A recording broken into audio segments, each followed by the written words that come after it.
We are live. I wonder if we have anybody watching. Well, if we do, well, thank you for dropping in on a Wednesday night. I'm really excited to be with this guy, Jeff Higgins. And before we get into the conversation, I want to tell you a little bit about how I know Jeff and what he's up to. And then he can tell you more. Jeff, I crossed paths with him at a place called the Fraternity of Excellence. And I'll tell you, man, if you are around people in your life, they talk about like you're a culmination of like the people you spend the most time with. Sometimes you don't realize that what kind of company you're in until you start to connect with other people. And Jeff is one of those guys at the Fraternity of Excellence, which is an online men's community that helps people level up. And Jeff has been one of these guys that's on fire. His routine, his practice, his advice and recommendations on everything from physical fitness, personal finances. He's a successful real estate guy, and also on his knowledge and experience on relationships and the challenges that the modern man faces.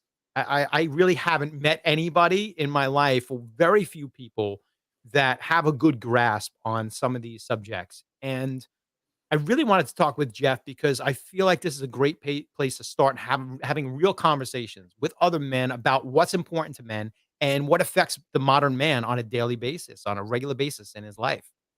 And so, Jeff, if you want to look him up a little bit, you can find him on Twitter at Jeffrey Higgins, on Insta at Jeff Hig, Jeffhig, and he's got a YouTube channel out, but the handle's not set up yet. But we're working on that. And I also want to mention that Jeff recently has sprouted his own grassroots organization called MVA, the Men's Victory Alliance. And this is also a community that really helps men to level up in all facets of life. I don't think there's any subject that Jeff has been afraid to talk about. I've been in multiple Zoom calls with him, meetings, online forums, and he always weighs in with great advice. And I just want to thank everybody for tuning in to this conversation. And Jeff, thank you for dropping in, taking time out of your life. I know you're a busy man. I know you're busy professionally, personally, and with the men's work group that you do.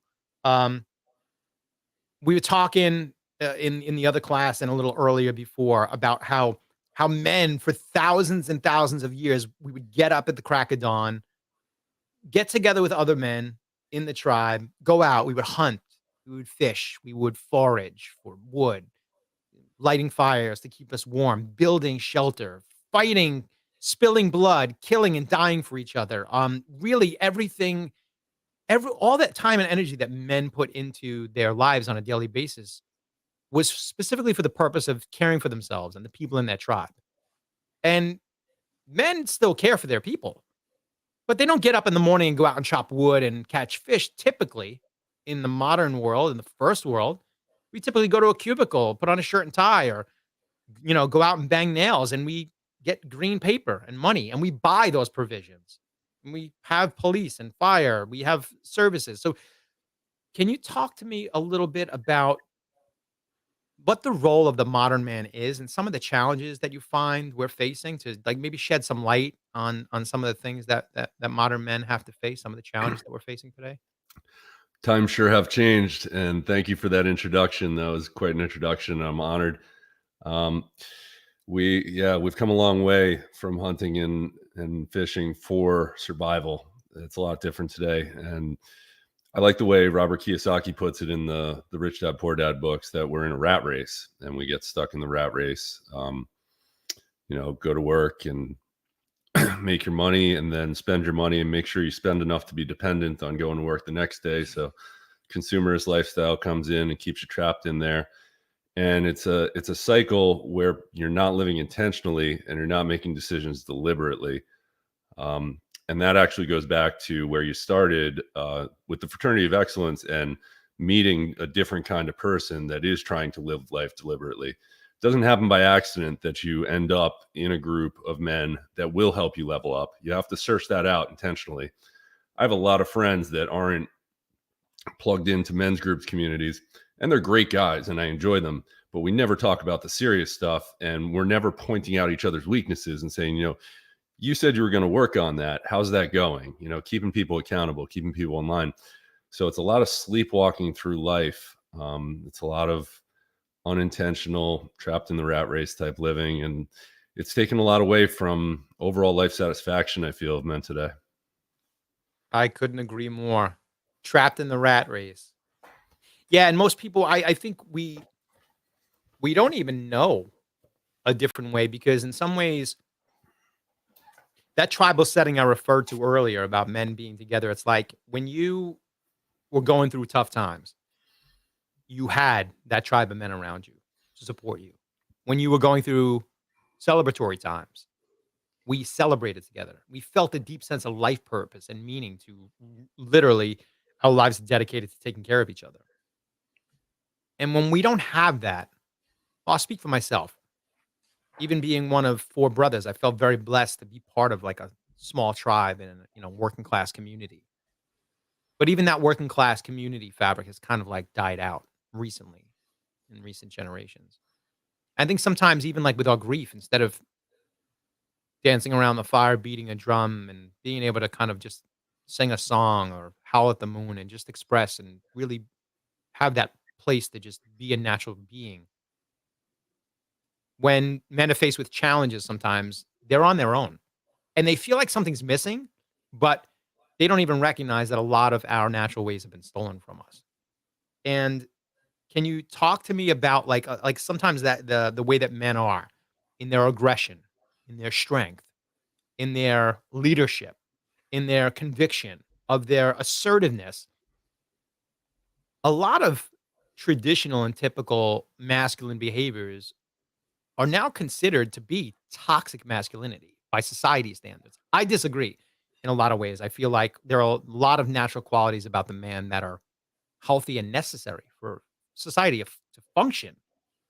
Can you talk to me a little bit about what you see through your lens about how society perceives masculinity as potentially toxic?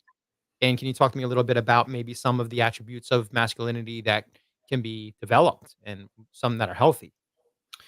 Yeah, absolutely. The whole toxic masculinity phrase is it's like a trick. It's a psyop, as they call it, to mischaracterize good qualities like strength and independence and hard work, and make it seem like those are somehow negative. So they'll combine, the abusive guy, the guy who might be in and out of jail, and kind of try to blend it in with the guy that is strong. And my belief is that it's an overall push by society to keep men weak, because a weak man is then still trapped in the rat race.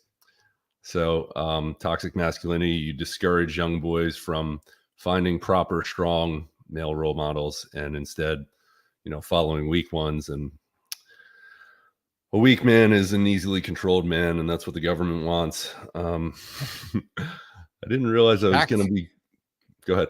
No, they're facts. I love it because I really feel like on a, if you look back even through our history, it was simply small groups of men who banded together to fight against oppression that defines our current world in so many ways.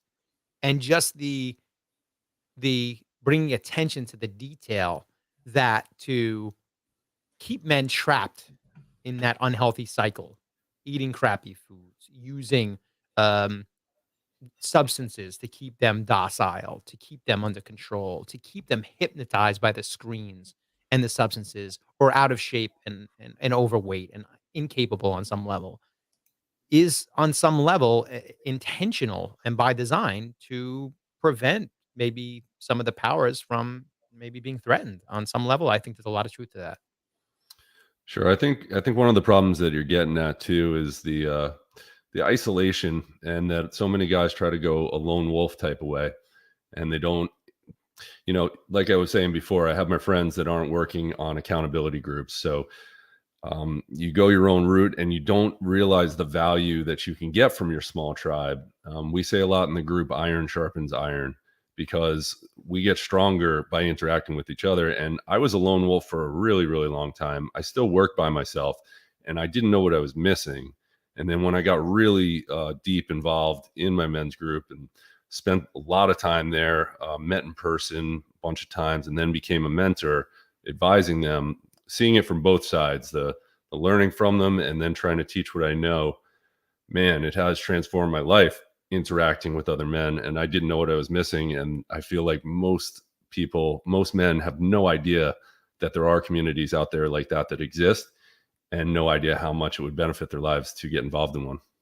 And that's one of the primary reasons why we're having this conversation. I feel very passionately. So, as a former FDNY firefighter, I was part of a tribe that did actionable things on a regular basis. And then retiring from the fire department, there was a huge gap where I felt like my connection to that tribe was severed in a lot of ways. And in some ways, even this conversation and the work that I do as a peer mentor, or doing spiritual guidance for people, is a way of just trying to like take that back and recreate that in the modern world. And you talked about being a lone wolf, and I'm so excited for MVA. MVA, if you didn't hear earlier on in the conversation, is Men's Victory Alliance, and it's a new community that helps men to level up in all areas. And Jeff is developing it, and it's going to be, you can actually go to, what is it, mensvictoryalliance.com, Correct. mensvictoryalliance.com now, and at least uh, submit your email and your contact information, and you can find out about upcoming programs, everything from Zoom calls to online support to chats to in-person meetups. The really, really valuable community where you can drop in and really do the homework that you need to improve on every level of your life. But that being said, you were talking about being a lone wolf. That's very dangerous. We know that there's been some danger in some men being lone wolves, and what that can do, because we are naturally social creatures who need connection. No man is an island. And relationships, modern relationships, I feel like in a lot of ways they fall short of providing not just men and women both with the nourishment and satisfaction that they need. And one of the things that I've come to see as an overlap issue within that conversation is a lot of men talk to me about the lack of intimacy within their relationship. They mention how they're feeling like, if that part of their relationship was improved upon or more regular or more satisfying, that the relationship would improve. But everything that I've come to learn about that specific issue leads me to believe that the reason it is that way is because there's an underlying and systemic issue about the way that the men are in their lives, the way they're behaving, the way they're acting, their energy, their choices, and their leadership or lack thereof, that creates this intimacy issue. Can you talk to me a little bit about what you see as the biggest challenge within relationships where they can become dysfunctional, and how guys can understand that taking accountability and responsibility for their own actions and choices can have a dramatic impact on the attraction and the intimacy in the bedroom and in their relationship? You just nailed it at the very end. It was, your marriage is exactly what you deserve. And if you fight that, you're going to stay where you are. And if you accept that, it's empowering because you realize you have the ability to change it. I talk to men all the time about sex and relationships in the men's group. And the guys who want to say she, her, my wife did this, she's like that, she does XYZ, she won't do XYZ. Those are the guys that get stuck and stay stuck. And the guys who make progress, they realize that it's completely their own responsibility. So whether it's right or wrong, it's empowering to go forward. And it is the correct attitude. It's funny because so many of these things overlap. The toxic masculinity leads to the psyop of, weak men is virtuous, which is nonsense. But if you get that in your head, you start to develop a lack of polarity between female and male.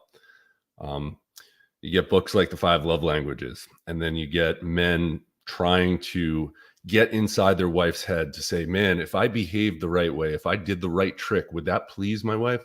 And that's not attractive because you're not leading yourself. You are validating yourself through the approval of someone else. Even if she's your wife, even if you love her, you should be self-validating, not validating through her approval.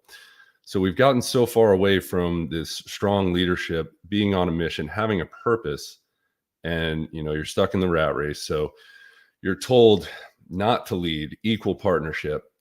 And unfortunately for those people, that's not how biological animals relate to each other.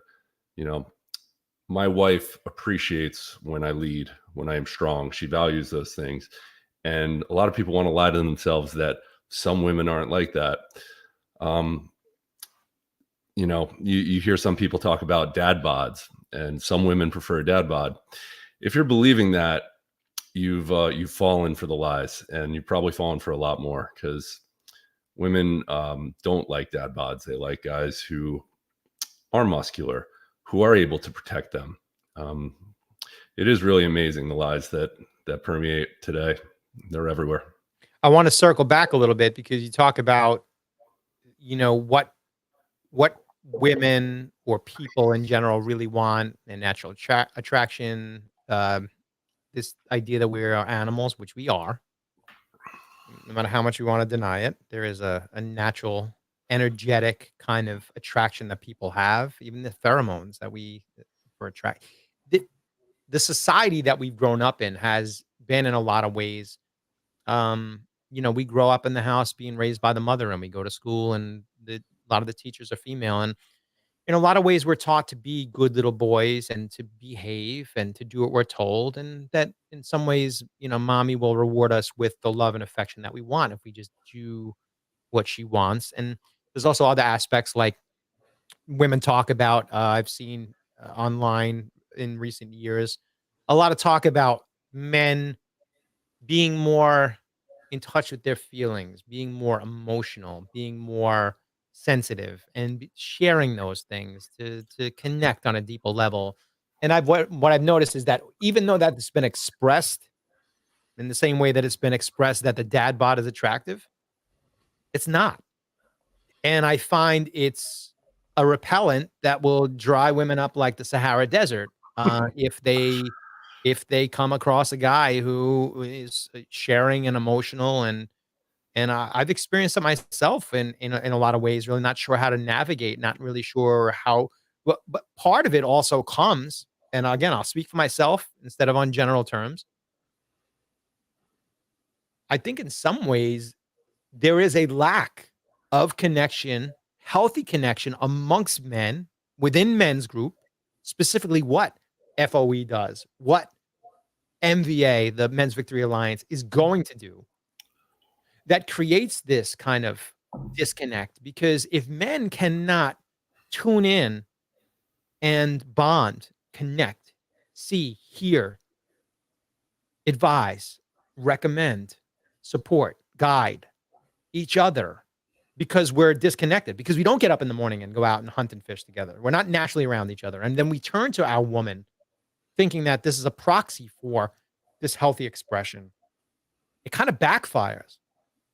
And so not only can we confirm that maybe it's not the energetically, it's not the most attractive way to be, but can you talk to me a little bit about not only the steel sharpening steel, but for a guy on the outside that maybe grew up, went to college, got married, 2.5 kids, white picket fence, the whole 9 yards, and he doesn't have those friends. And have seen tons of guys like this. Don't know where to go, don't know where to make friends besides go to the local bar, belly up, pour some booze on it, scream at the TV, eat some crap. Can you talk to me a little bit about, like, the kind of community and environment that you're trying to create amongst men that allows them to maybe be able to turn to a group like MVA to find real resources, real tools, real knowledge, real men who have gone through these things and are willing to share their experience? Can you talk almost as if you were going to explain to a guy who doesn't know anything about a men's community online, a Zoom call, about some of the things that you like to focus on and some of the things that are most important that men talk about amongst each other and share with each other? 100%. Because that guy was me 6 or 7 years ago, right? I didn't know men's groups existed, and I didn't even know what I didn't know. And my favorite guy to help is a guy, he's a well-meaning guy and he wants to do well. And he's probably paying attention to his kids because innately he knows that's the right thing to do. But his wife doesn't respect him like like she should. And he doesn't feel seen, and he's not casting a powerful presence because he has anxiety and he's questioning himself. And society's telling him a lot of lies and he's believing them. So he's walking around with self-doubt because he's scared to roar, he's suppressing everything because that's what society told him to do. So if that guy is listening, it's your lucky day. Go to mensvictoryalliance.com and fill out the form and I'll email you. And for the guys that don't know about it, that's my mission. That's why I'm taking every opportunity to appear places to spread the word. It's so important. How many million men in this country? 150, 175 million men, and maybe 100,000 even know there is such a thing as an online men's community. 5 or 10 years from now, they will be more popular because of the powerful change. And I see guys' lives changing inside my group, and that will ripple, and it ripples out into the neighborhood. These guys, myself, I never would have gotten on the field and started coaching my daughter's team until I saw other guys that were super involved fathers that were like, why not? You should be out there. And I'm like, you're right. I should be out there. And so now, my efforts are rippling in the community, and I'm influencing children by showing up and giving them my best and trying to be a positive real male role model, because I don't know what males they have at home. I might be the only exposure they have to a guy who's going to show them there are good guys out there, and to trust them. So I take that responsibility very heavily. And if you have no men that are deliberate, and you do have the men who are just sleepwalking and drinking and watching sports, you have to deliberately search out something different. And it's not easy. You got to do it. It's intentional. You got to do it. But it is really funny that you started with that about the encouragement to connect with your feelings because you're raised by a woman and your teachers are female and you only have female influences growing up. Right now, I'm in the process of writing a book, and I'm writing it with a very talented writer. He's helping me through it. So he's interviewing me in the process quite a bit, and we're getting into things I haven't thought about in years and years and years. And I'll get personal and transparent here. I lost my mother when I was 6 years old. She passed away. And my dad was a great guy, and he worked a lot though. So he didn't really have the time with me he wanted to, but he felt so horribly that his son lost his mother, and he overcompensated, and he encouraged me, cry it out, embrace your feelings. And never once did he urge me like, okay, now you got to toughen up. Now you got to move on. And like, I think about the movie Braveheart, and, William Wallace lost his mother, and then his uncle shows up. He's like, I'm your uncle. You're coming with me. And I'm not saying either one is right or wrong, but I think something in the middle of those two things, you don't want to tell a little boy, cry it out forever and just feel your emotions. And it took a long time to realize that I needed to add some grit and some toughness to that too. Have That is a good blend. Yeah. Yeah. That is beautiful. And everything about that speaks to being proactive. Everything about that speaks to these classic characteristics of what makes a man. And it is not through following some sort of guideline. There is a natural intuition involved in what it means to look at a young man and recognize that he needs positive guidance. He needs someone to recognize what he's going through and be able to advise him. And a lot of people didn't get that growing up for a multitude of reasons. One of them being that men primarily worked a lot, so they weren't around. And so a lot of the women just did the best that they could. And to your earlier point, talking about, the afflictions that men deal with. I mean, these conversations are happening. This very conversation is happening I'll tell you, as a direct result of a lot of trauma, a lot of loss, a lot of grief and sorrow. Some friends that are suffering greatly. Some are suffering some have suffered, and some have self-deleted.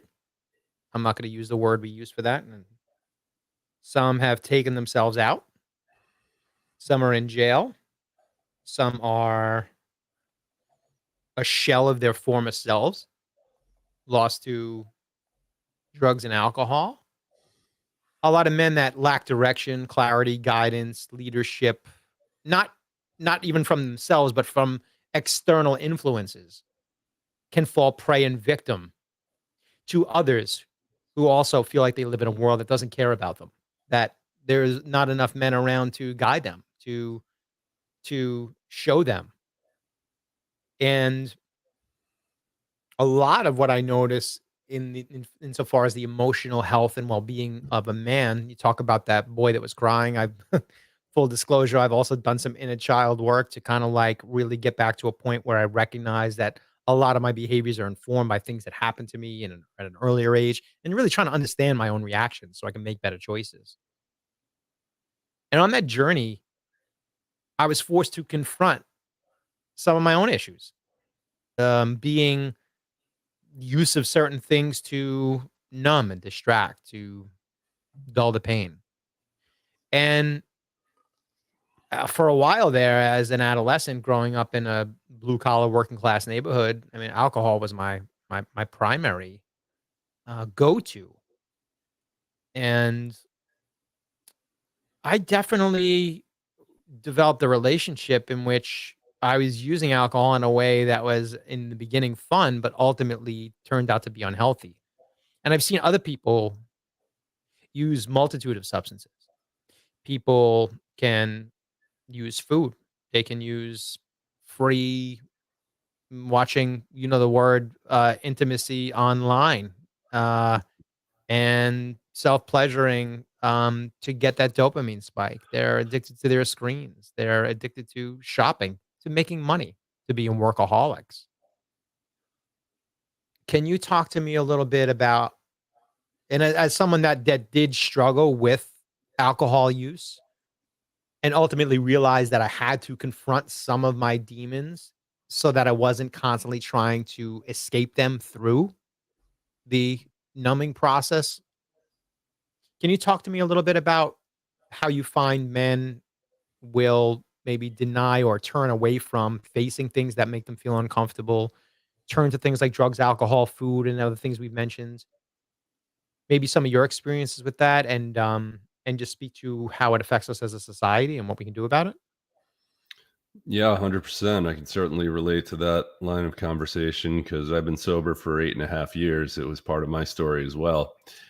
I drank too much, it was like the default. I didn't necessarily know where it was going until I was in its grips, and I stayed there for a long time. Fortunately, nothing terrible ever happened to my life, but in the process of getting sober, um, seeing the damage it does to people, the recovery process, today, as people, in men's groups, of course, sobriety is an issue, not for everybody, but quite a few guys I see on day 1, day 30, day 45. So I see the struggle, and it's it's very strange to me, this country's relationship with alcohol.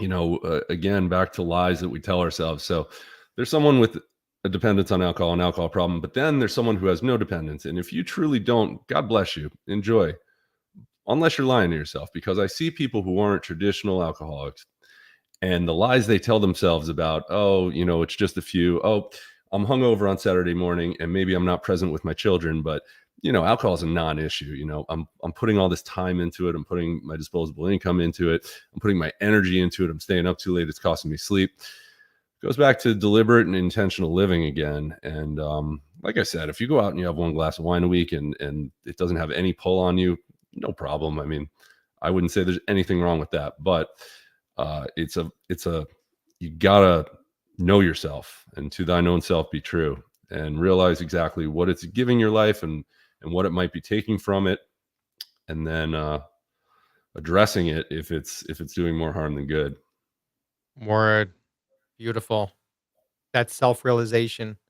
This acknowledgement that there's no one coming to save you. It's not happening. There's no one coming in to save us. And I think you talked about responsibility and accountability. And it's like, our deepest heart of hearts, there's a part of us that wants mama to pick us up and want to suck on that and drink the milk and just be taken care of and not have, but it doesn't work like that for men. For men, it's our responsibility to take responsibility, to take accountability, to recognize no one's coming to save us. And if we are engaging in unhealthy behaviors to numb and distract and not confront the very issues in our life, they compound. And then we wake up with that hangover, dehydrated, our brains being fried by ingesting a poisonous neurotoxin for years, and we're much less capable of handling any of the challenges. And can you talk to me a little bit about that average guy that's sitting out there that probably doesn't eat great, doesn't exercise much, is drinking and smoking a little too much and engaging in unhealthy habits? Can you talk to me about actionable steps? Like you talked about living intentionally, purposefully, like curating, designing, proactively participating in what your life looks like, how you experience it, how you feel physically. Can you talk to the guy who doesn't know where to start? Jeff, where do I can go to MVA and I can sign up and I'm going to join the group and I'm going to log in. But before that happens, what can you tell me about some of the basic things that maybe guys can do to just make healthier changes on a daily basis? I mean, if any of them are listening right now, it's you got to wake up. And Stoics say memento mori. I like the if poem. If you can fill the unforgiving minute with 60 seconds worth of distance run, unforgiving minute, you got to realize that how fast time is slipping away. If you're a 32-year-old guy, 10 years from now, you're going to be 42. I'm 43 right now. I want to get a lot of stuff done in my 50s. So I just don't want to waste any of that time. Once you realize that and really, don't hide from that, embrace that, you want to stop wasting your time. And you don't have to accept mediocrity. You could go for a little bit better. You want to fulfill your potential. So how do you get started? You get started not by running a marathon. You get started by going for a walk, to get off the couch. Some people like to really jump into the deep end, and that's where you get the burnout. That's when you get someone who works out 4 days hard and then they're overwhelmed. So you want to take it one step at a time. Fitness advice, or life advice, anything, one step at a time, because if you start taking one step at a time, you gain some momentum and then it perpetuates itself and it becomes much, much easier. Getting started is the hardest part. So protect your momentum as you get started. Do something good for yourself, start a fitness program. Yeah. Get that momentum started. The whole idea that the journey of 1,000 miles starts with one step, right? Mm-hmm. Just lay this next brick and do it with intention and build that house brick by brick. Live intentionally. And this is something, as crazy as it sounds, I'm 47 years old. I'm just discovering a lot of these things. I feel like a lot of the times I was just on a track of fulfilling the expectations of society and growing up to become what life as a whole, society, other people, families, they kind of expect these things of you. And when the pathway that's set out for you doesn't work, I think you find yourself looking around sometimes saying, is this it? Is there anything else? And there is. There is the ability to recognize that time is running out and taking those actionable steps to utilize your time. And you said in that last segment that, you want to use your time because there's things that you want to do. But you are doing those things.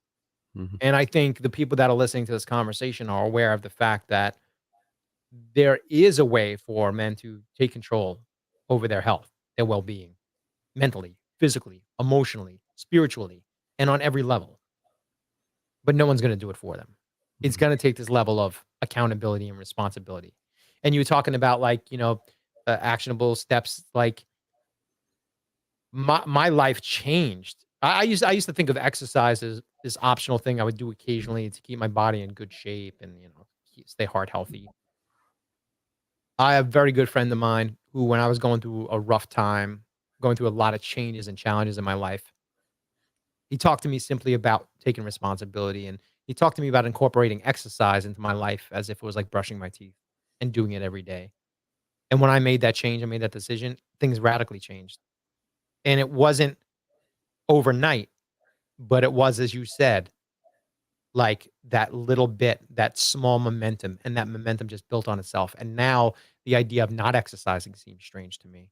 And I have, again, mental, emotional stability, groundedness as a result of engaging in regular activity. And I really appreciate you like just highlighting those simple things that we can do. And I think sometimes people feel like they have no control over their lives, but I think when people recognize that they do to some extent, that's where the real change can happen. And yeah, I also want to talk to you a little bit about like moving forward because when we talk about homelessness, when we talk about uh, in prison, self deletion, alcoholism, and all the stats, clearly unequivocal. Clearly, the stats show that men are suffering in much greater numbers, like epidemic numbers of um, to some extent unhealed trauma. Whether you want to talk about the 22 veterans a day that was self-deleting, whether you want to talk about what's going on in modern society within relationships, this idea that we're having this conversation is not a reactive; it's more of a proactive approach to creating something where there is an obvious need. But society as a whole does need to recognize that it's our responsibility to create a situation in which, as they say, the rising tide lifts all boats. Can you talk more generally about, maybe even just what it would mean to incorporate some of these teachings and programs, how we understand it into schools or how we raise children or how we as men need to maybe incorporate some of these things into like a larger picture, a larger society so we can maybe make the changes systemically instead of reactively when a guy is a full adult and having a midlife crisis? Can we maybe preventatively work on things? How can we maybe you talked before about coaching and about can you talk to maybe some of the dads out there about how they can set a good example and actionable things that they can do to even just set a good example for young people? Absolutely. And yeah, it does start at home. Like I try to keep things as narrow as possible into things I can control. So I would love communities to improve. I would love schools to improve, but I have no control over that. So I try to affect in my home and the children I meet. And if everyone focused on that, we'd have a lot better people. But that's actually goes back to the previous point is like, what can we control the most? And it is our own fitness, our own health. And what people don't realize that haven't really dedicated themselves to having a fit body, especially men, you have no idea how it affects the rest of your life. You know, your work will get better, your relationships will get better, your self-esteem improves because not just because you look good, but you walk by the mirror and you can see evidence that you did it. Like you did what everyone else isn't going to do. You know, when people treat me differently, it's because they respect what I've done. It's like a walking resume that you are able to rise above, you know, demons or resistances, or you're able to inflict some discipline on yourself. So think about that. You get the momentum going, and now you've instilled discipline in yourself. You don't think that will affect your career? That won't affect other aspects of your life. You're getting stuff done. You're accomplishing things. You're imposing your will on the world, and you can do that influencing your community, influencing your children. So my advice would just be to keep it focused on the things you can control. My one thing that breaks my heart sometimes is there's some younger guys in the group, and when they get all wrapped up in politics or what's going on in the media or some TMZ story that is put there to distract you, to take you off your mission, uh, don't be fooled. Focus on what you can control. Focus on getting where you want to go and the little steps that get you there every day. Yeah, man. It's not about these big grandiose things sometimes. It's about the small actionable choices we make each day about how we interact with ourselves, our our self-talk, the devices, our children, our families, our wives, the people we meet in the street, the mail carrier, the firefighter, the people that take care of us. Yeah, it's these small actionable steps, putting quality into it, living intentionally. And it's not always easy. People get caught up, but yeah, talk about setting an example and living it, embodying it. Mm-hmm. Well, I just want to say, of all the people that I've met in my life and in most recent years, you set a fantastic example. I'm proud of the work that you do. I'm grateful to call you a friend, a colleague, a mentor. I truly see that the work that you're doing has a profound effect on men. I've seen men go through transformation, struggling, self doubt, self sabotage. And I've seen you not do it for them, but I've seen you get in the trenches.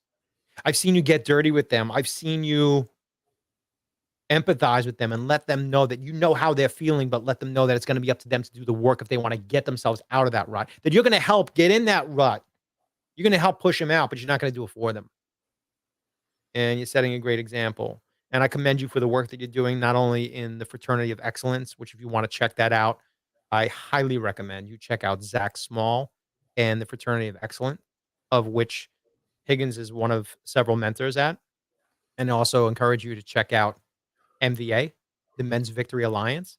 Sign up, enter your email, and you'll start to get their newsletter and information about upcoming programs that are in development right now. And I just want to commend you on the work that you're doing. I truly feel like men's mental health, emotional, spiritual well-being is in great jeopardy. It's in crisis in this world. And I think that we need to have more conversations to give men permission to confront some of their demons and make the changes necessary in their world. And you're doing it, man. You're doing it. And you're setting an example for me. You're a role model for me and for many others. And I just want to commend you. Keep doing the good work that you're doing. And can you tell people a little bit more about if they want to learn more about you or connect with you, or maybe get like maybe some mentorship from you, a session, or at least an introductory session, so they can learn more about what you offer, not only through Men's Victory Alliance, but also through some of your personal coaching? Or I know that we didn't even talk about your real estate, man. We didn't even talk about it. This That's guy's boring. no joke, by the way. He's highly successful in real estate. I'm not even going to go into it. I want to do a part 2 follow-up call, maybe just on personal finances. Can you tell people a little bit about how they can learn more about you and some of the offers that you present? Yeah, the best way to find me is mensvictoryalliance.com. Then you'll be on my email list, and then you'll see what I'm offering. I am developing these things. You can find me in the Fraternity of Excellence, and I encourage you to join that group, because that's been my home for the last 5 years, and it has done amazing things for my life. And I am a mentor there. I'll work with you if you join that group. You can find me on Twitter at Jeffrey Higgins. And thank you, Eddie. Your support and encouragement has helped me push on even further, and made me believe in myself more, because I know what I'm doing. But it's nice to know that you're on the right track, So I appreciate it. Yeah, man. Your voice is clear and loud. I hear it. I hear the message. I know that there's other brothers out there that hear this message. I know that there's sisters out there that hear this message and know that their brothers, their husbands, their sons need to hear voices of men who are embodying and living with conviction purposefully. And thank you so much for taking time out of your life to come on this and spread some knowledge and some love to the other men out there. And yeah, I'm looking real forward to MVA and all the great potential it has to help men in the future. So thanks everybody for tuning in, Jeff. That's it. Everybody check out Jeff at Jeffrey Higgins at Twitter. Check out MVA, Men's Victory Alliance. Check me out at EdWoodstock.com. If you want to enter your email there and get more information about some of the peer mentorship, the spiritual guidance, or even if you have some questions, maybe you're sober curious and you want to know about what it means to kind of take stock and inventory of some of your personal habits and maybe make some healthy changes in your life.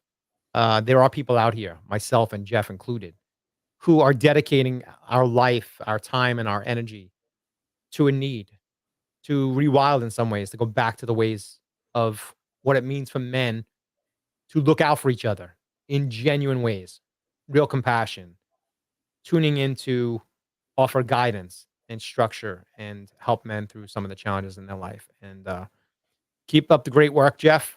Thanks again for your time. And everybody who's out there and watched, Chris LaPanta, Mike Fitz, Mattio, thank you for dropping comments and for tuning in. And I look forward to seeing you guys on the next episode.